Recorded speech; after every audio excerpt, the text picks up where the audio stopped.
Hello student, welcome to my channel science by Sumati. हमने अपनी previous video में देखा why Mendel select a pea plant. Mendel never use the word genes, he always use the word factor. उन्होंने कभी jeans word use नहीं किया, उन्होंने हमेशा फैक्टर वर्ड यूज किया। यानी कि अगर हम आगे मेंडल्स के लॉ पढ़े तो बहुत सारे ऐसे टर्म्स हैं हमको पता होने चाहिए कि ऐसे कौन से वो टर्म्स हैं जो हमें पता होना चाहिए। यानी कि अगर हम आगे पढ़ने जा रहे हैं चैप्टर को तो हमें इनके टर्म्स पता होना चाहिए। जैसे कि फर्स्ट टर्म है ट्रेट्स। हम ट्रेट्स को बोल सकते हैं लक्षण। यानी कि ये एक बच्चे के बाल जो है हेयर ब्लैक है और एक बच्चे के जो हेयर है वो ब्राउन है। यानी कि ये दोनों उस बच्चे के ट्रेट्स हैं। अगर मैं बोलूं इस बच्चे की स्किन ब्राउन है और इस बच्चे की स्किन व्हाइट है, इस बच्चे के जो ईयर लोब्स हैं वो लॉन्ग हैं और कुछ बच्चों के जो ईयर लोब्स हैं वो जॉइंटेड हैं। यानी कि ये सारे के सारे क्या हैं, ट्रेट्स हैं। यानी कि एक जो हम ट्रेट्स को बोले तो हम कैरेक्टरिस्टिक बोल सकते हैं, इनहेरिटेड जो ट्रांसफर होते हैं from one generation to another generation. Is that clear? तो क्योंकि ये इनहेरिटेंस है, लॉ ऑफ इनहेरिटेंस पढ़ने वाले हैं कि किसी एक जनरेशन से दूसरे जनरेशन पे कैसे कैरेक्टर ट्रांसफर होते हैं। हम अपने पेरेंट्स में से या मम्मी या पापा में से किसी की तरह रिजेंबल करते हैं क्योंकि कुछ ट्रेट्स हमें उनसे मिले होते हैं, क्योंकि हम डीएनए रेप्लिकेशन पढ़ के आए हैं कि 50% genetic material come from mother and 50% genetic material come from father. ये जो जेनेटिक मटेरियल्स ट्रांसफर हो रहे हैं ये एक्चुअली ट्रेट्स ट्रांसफर हो रहे हैं, यानी कि कैरेक्टर ट्रांसफर हो रहे हैं जो हमारे आगे वाली जनरेशन में भी ट्रांसफर होंगे। क्योंकि जो ये ट्रेट्स होते हैं, जो ये कैरेक्टर्स होते हैं, ये सिर्फ 5 जनरेशन तक ही ट्रांसफर होते हैं क्योंकि 50% कम होते जाते हैं। Is that clear? You got my point की 50% ही ट्रांसफर होते हैं। सेकंड हेरिडिटी जो हम पढ़ ही रहे हैं, passing of character from parents to offspring. Next है आपका जेनेटिक्स। यानी कि जब हम हेरिडिटी के बारे में पढ़ते हैं, हम ट्रांसफर, हम कहते हैं ना ये डिसीज हेरिडिटी है, इसको इसके मम्मी पापा से मिली होगी, अस्थमा हो गई, ठीक है, जिस तरह डायबिटीज होगी, ये सब कैसी है, हेरिडिटी डिसीज है। ये ट्रेड्स के फॉर्म में हमारे पेरेंट्स से बच्चों को मिलती है और हमसे हमारे बच्चों को मिलती है। तो जब भी हम जेनेटिक्स के बारे में पढ़ते हैं तो ये बायोलॉजी की एक ब्रांच है जिसमें हम हेरिडिटी के बारे में पढ़ रहे होते हैं। फिर हम जीन्स पढ़ते हैं जिसको मेंडल ने हमेशा फैक्टर वर्ड यूज किया। This is 1 marks question. Mendel never use the word genes, he always use the word factor. Gametes हमें पता है, there are 2 type of gametes. ये तो हमारे टर्म्स है, इसके अलावा भी बहुत से टर्म है, जीनोटाइप, फिनोटाइप। जीनोटाइप्स यानी कि the pattern of genes. Genes का पैटर्न कैसा है, अगर आप यूट्यूब में जाकर मेरा एक वीडियो देखेंगे डीएनए रेप्लिकेशन तो आपको पता होगा कि जीनोटाइप एक्चुअली क्या होता है। पैटर्न ऑफ जीन्स यानी कि अगर प्रोटीन का सीक्वेंस चेंज हो गया हमारे पास, हमारे डीएनए में 4 टाइप के क्या होते हैं, जीन्स होते हैं, प्रोटीन्स होते हैं, जिनको हम बोलते हैं थायमाइन, ग्वानाइन, साइटोकाइनिन, एडेनाइन।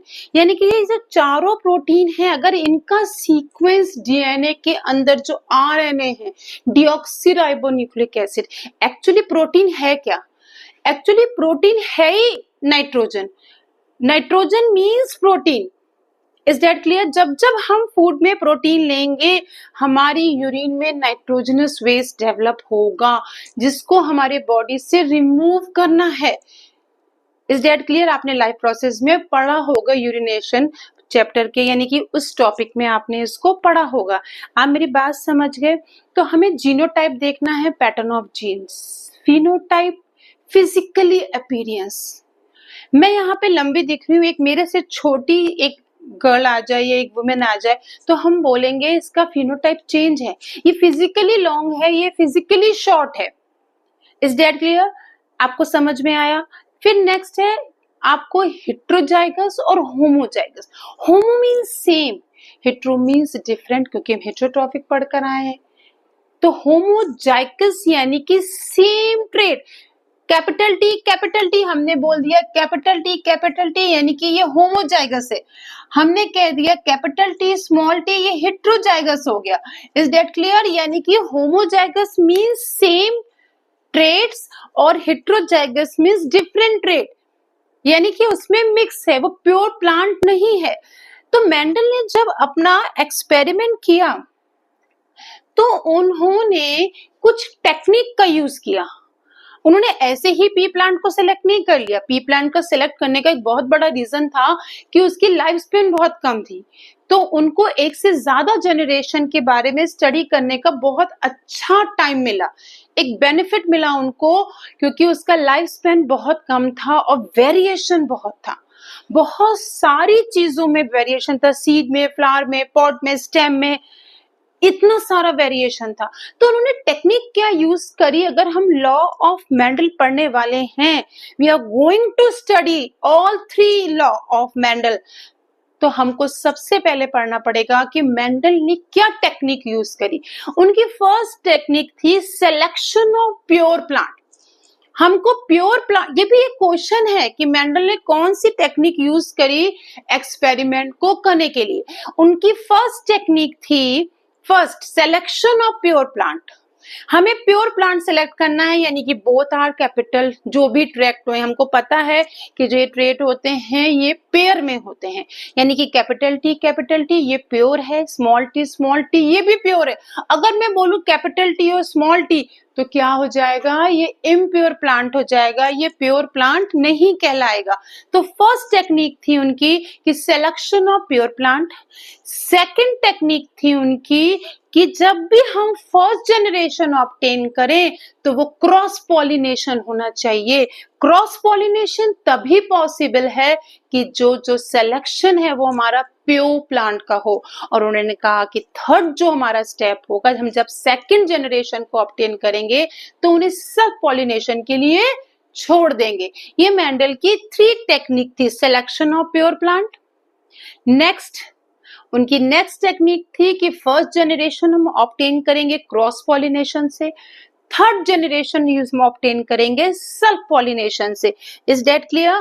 तो लॉ ऑफ इनहेरिटेंस अब आपका नेक्स्ट है। हमने 3 लॉ पढ़ने हैं मेंडल के, law of dominance, law of independent assortment, law of segregation, जिसमें हम फर्स्ट पढ़ने वाले हैं law of dominance. Law of dominance क्या था?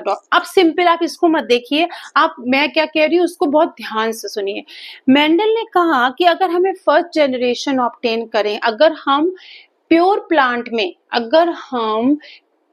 प्लांट में क्रॉस पॉलिनेशन कराते हैं तो फर्स्ट जनरेशन में जितने भी कैरेक्टर होंगे वो डोमिनेंट होंगे। कैसे होंगे? डोमिनेंट होंगे। अगर हमारे पास कैपिटल टी और स्मॉल टी, हमारे पास सपोज करिए 2 प्लांट्स हैं, कैपिटल टी स्मॉल टी, ये हमारे पास 2 प्लांट हैं। और हमको फर्स्ट जनरेशन जो हमने ऑब्टेन करी तो हमने देखा फर्स्ट जनरेशन में जितने भी कैरेक्टर्स ऑब्टेन हुए वो सारे के सारे डोमिनेंट हुए, यानी कि सारे प्लांट कैसे हुए? टॉल हुए। जबकि उसमें एक शॉर्ट और ड्राफ्ट का भी जीन्स था, यानी कि जो कैपिटल लेटर को हमने माना है डोमिनेंट जीन्स, डोमिनेंट ट्रेट। जो फर्स्ट जनरेशन होगी वो कैसी होगी? जैसे आपको मैं एक एग्जांपल देखती हूँ, कैपिटल टी क्रॉस किया हमने स्मॉल टी से, तो जो फर्स्ट जनरेशन हुई वो हमारी सारी की सारी कैसी हुई? टॉल हुई। दोनों प्लांट हमको टॉल मिले। तो यही सिंपल सा आपका लॉ ऑफ डोमिनेंस है कि फर्स्ट जनरेशन में अगर हम प्योर प्लांट में क्रॉस कराते हैं, the first generation all plant are obtain dominant trait. Is that clear? ये तो हमारा डोमिनेंट ट्रेट का हो गया। फिर नेक्स्ट इनका लॉ था लॉ ऑफ इंडिपेंडेंट असॉर्टमेंट, यानी कि जब भी हम लॉ ऑफ डोमिनेंस पढ़ेंगे हमें मान के चलना है मोनो हाइब्रिड, यानी कि मोनो मीन्स 1। हम 1 ट्रेट का क्रॉस पॉलिनेशन या सेल्फ पॉलिनेशन करा रहे, 1 ट्रेट, एक ट्रेट, यानी कि आपको पता है बेटा, आपको सारे जो स्टूडेंट है बिल्कुल कंफ्यूज नहीं होना है। जितने भी क्रोमोसोम्स होते हैं वो पेयर में होते हैं। एक क्रोमोसोम्स की बात कर रहे हैं तो पर उसके अंदर भी 2 क्रोमोसोम्स हैं बेटा, यानी कि ये 2 ट्रेट हमारे कैसे हैं? पेयर में हैं। तो जब भी हम बात कर रहे हैं मोनो हाइब्रिड, मोनो ट्रेट, एक ट्रेट टॉल लिया है तो उसमें भी कैपिटल टी होंगे 2। हमने अगर शॉर्ट प्लांट लिया है तो उसमें भी जो होंगे 2 स्मॉल होंगे। यानी कि ट्रेट हमेशा पेयर में होते हैं। तो जब भी हम लॉ ऑफ डोमिनेंस पढ़ेंगे तो हमको समझना है कि जो हमारा law of dominance monohybrid, law of dominance monohybrid, is that clear? हम वन कैरेक्टर के अंदर क्या करा रहे हैं, क्रॉस करा रहे हैं। जब हम सेकंड जनरेशन को ऑब्टेन करेंगे, फर्स्ट जनरेशन में हमको सारे टॉल प्लांट मिल गए, हमको पता है कैपिटल टी और स्मॉल टी हमको मिले, ठीक है। तो हम इनमें जब हम सेल्फ पॉलिनेशन के लिए छोड़ देंगे तो फिनोटाइप हमको 3:1 और जीनोटाइप हमको 1:2:1। ये बहुत बच्चों को कंफ्यूजन रहता है कि कैसे हुए। फिनो माने फिजिकल अपीयरेंस, अंदर हमें नहीं पता क्या है, पर बाहर से तो 3 बच्चे हमको लंबे दिख रहे हैं और एक बच्चा छोटा दिख रहा है, जबकि उन 3 के अंदर भी छोटा होने का जीन्स है, पर जो टॉल होने का जीन्स है वो डोमिनेंट है। यानी कि इसमें आप देखें कैपिटल टी, ये भी आपका लॉन्ग प्लांट होगा, कैपिटल टी स्मॉल टी, क्योंकि इस लॉन्ग के प्रेजेंस में ये अपने आप को एक्सप्रेस नहीं कर पाता। ये अपने को तभी एक्सप्रेस करेगा जब ये खुद दोनों एक जैसे होंगे। तो 3 प्लांट हमें टॉल मिल गए और हमको 1 प्लांट शॉर्ट मिल गया। Is that clear? तो फिनोटाइप तो हम देखकर पहचान रहे हैं, टी टी टी यानी कि तीनों टॉल और एक हमारा short. Genotype pattern of genes, ये तो पता चल गया कि 3 प्लांट लॉन्ग है, एक प्लांट छोटा है, पर आपसे अगर कोई जीनोटाइप पूछे कि पैटर्न ऑफ जीन्स क्या था, तो आप क्या बताओगे? कैपिटल टी एक ही है, कैपिटल टी स्मॉल टी 2 है, तो कैपिटल टी स्मॉल टी हमारे कैसे हो गए? 2 हो गए। स्मॉल टी 1 है, तो वो हमने 1 ले लिया। यानी कि जो टॉलनेस का करेक्टर था वो डोमिनेंट था। तो ये आपका लॉ ऑफ डोमिनेंस आ गया। नेक्स्ट है लॉ ऑफ इंडिपेंडेंट असॉर्टमेंट। अब इसको कैसे समझें? हमने कहा हमने राउंड और येलो प्लांट लिया क्योंकि हम डाई हाइब्रिड, जब भी आप ये लॉ पढ़ोगे तो डाई हाइब्रिड याद रखोगे और डोमिनेंस पढ़ोगे तो मोनो हाइब्रिड। हमने 2 कैरेक्टर लिया, अभी हमने इसके पहले में टॉल और शॉर्ट लिया था। अब हमने लिया राउंड और येलो, रिंकल और ग्रीन, राउंड और येलो, रिंकल और ग्रीन, हमने 2 कैरेक्टर लिए। तो जो हमारे कैरेक्टर कैसे होने चाहिए? या फिर हमारे राउंड और टॉल होने चाहिए या फिर हमारे पास रिंकल और ग्रीन, यही तो कैरेक्टर निकल कर आएंगे।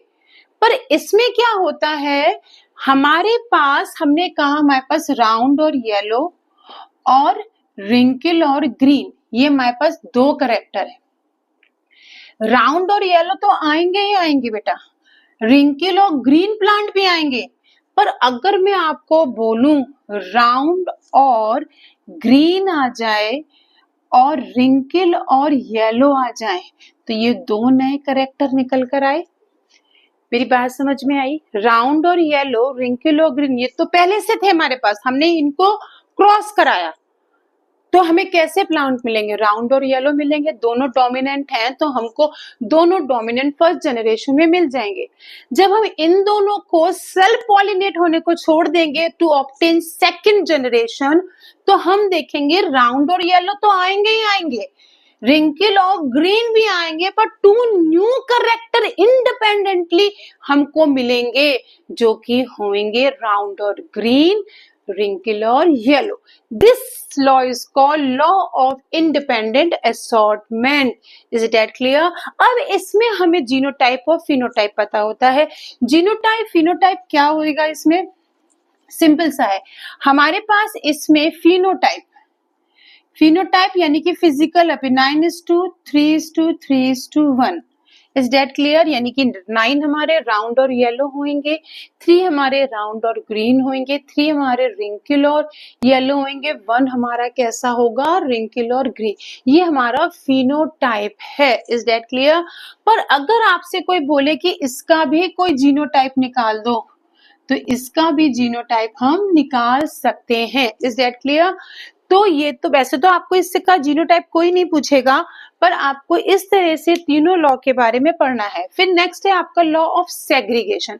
लॉ ऑफ सेग्रीगेशन में आपको क्या देखना है? लॉ ऑफ सेग्रीगेशन यानी कि law of segregation, the 2 copy of each genetic factor segregate during the time of reproduction when the 1 gamete come from father and 1 gamete come for mother है। फिर हमारे पास जो दो नए करेक्टर आ रहे हैं, to obtain a new factor Mendel always used the word factor, he never used the word genes. The law of segregation state the two copy of each genetic factor segregate at the time of development. Simple सी बात है, हमारे पास XX और XY at the time of reproduction both the genetic material get segregate. ये क्या हो गया? Segregate हो गया, ये अलग हो गया। To each parent offspring attain one factor, यानी कि हमारे पास ये पहले सेग्रीगेट हुए, सेग्रीगेट होकर फिर ये क्या हो गए? कंबाइंड हो गए और ये दो नए करेक्टर हमारे मिल गए। यानी कि मेंडल ने अपने 3 लॉज दिए, law of dominance monohybrid, law of independent assortment dihybrid and law of segregation when the two pair of traits, यानी कि जो उनके फैक्टर्स थे, segregate at the time of reproduction and again come together to maintain the new offspring with new factor, means new genes and new character. Is that clear? तो ये 3 law आपको पढ़ के जाना है। जब भी डाइहाइब्रिड की बात आती है, दो नए करेक्टर की बात आती है, एग्जाम में क्वेश्चन आता है, तो आपको जब भी डाइहाइब्रिड की बात आए, आपको कौन सा लॉ एग्जाम में लिख कर आना है? Law of independent assortment. और जब भी मोनोहाइब्रिड की बात आएगी तो आपको लॉ ऑफ डोमिनेंस ही दिमाग में रखना है। Is that clear? तो स्टूडेंट, आपको कोई भी क्वेरीज हो, कोई भी प्रॉब्लम हो, कोई भी टर्म समझ में नहीं आ रहा हो, इससे रिलेटेड क्वेश्चंस क्या बनेंगे, तो प्लीज फॉलो माय पेज कि आपकी साइंस बहुत इजी होने वाली है। तो thank you so much student, please follow my page in Instagram as well as YouTube. Thank you so much.